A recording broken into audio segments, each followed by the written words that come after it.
You know what? It got Jesus' attention. And Jesus drew him to himself.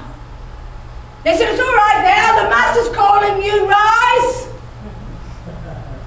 But he had to do something, the same as we have to do something. As I said last night, I was raped when I was 16, taken up the bush.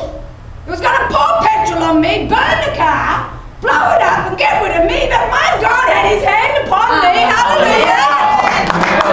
Then again when I was 18, because I was a drug addict and I took one LSD trip, I thought this is rubbish, it doesn't do anything.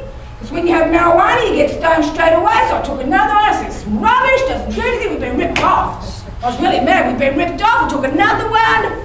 My God, I took 4. I was tripping for about 2.5 days. And this bikie took me up the bush, raped me at knife point, head of the bikie group. But you want to know what?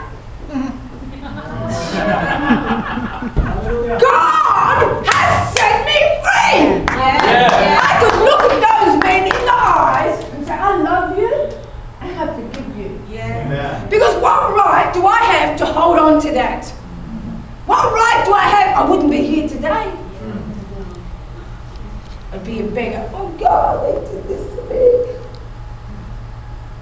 I was going to sue them and I was going to do this and I was going to do that.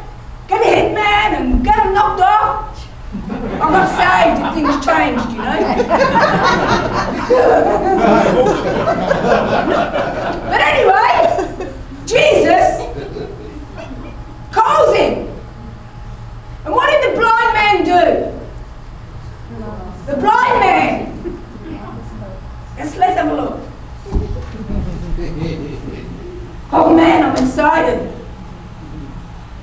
Many warned him to be quiet. There we go. Jesus stood still and commanded him to be called. Then they called the blind man, saying to him, be of good cheer. Rise, he is calling you. And throwing aside his garment, come on, look. Throwing aside his garment, he came to Jesus.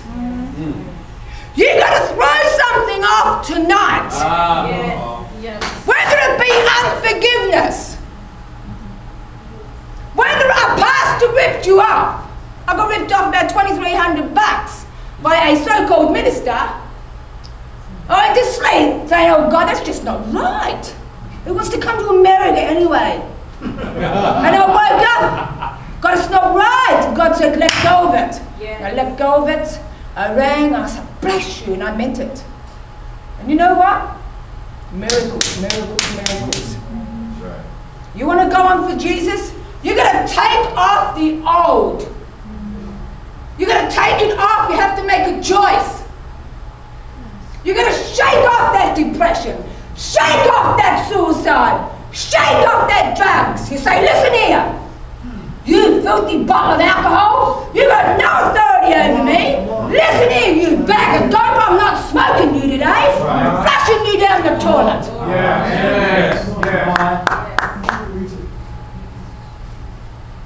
You say, listen here, you. You're not going to hold unforgiveness anymore. You're going to ring that person up and you're going to tell them you love them. And you're going to let it go. It's getting in with new wines. Amen. You've got to let it go. Jesus does not condemn you of your past. The woman caught in the very act of adultery. And all the religious leaders brought her to Jesus where they should have brought the man as well. They just brought the woman. It's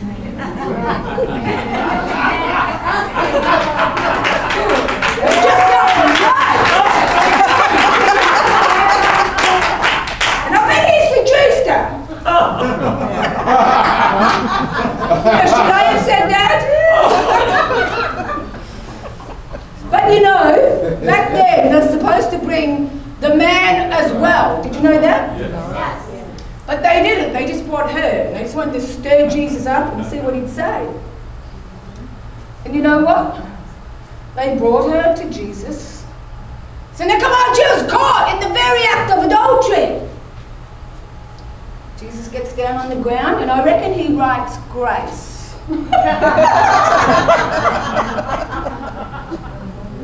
And he says, you, who is without sin, you cast the first stone. You're not back down again. You would have written grace, or whatever you think you might have written. And then when he stood back up, they were all gone. And he said, where are all your accusers, woman? Nobody here to condemn you. She said, no one. And he said, neither do I condemn you. Go and sin no more.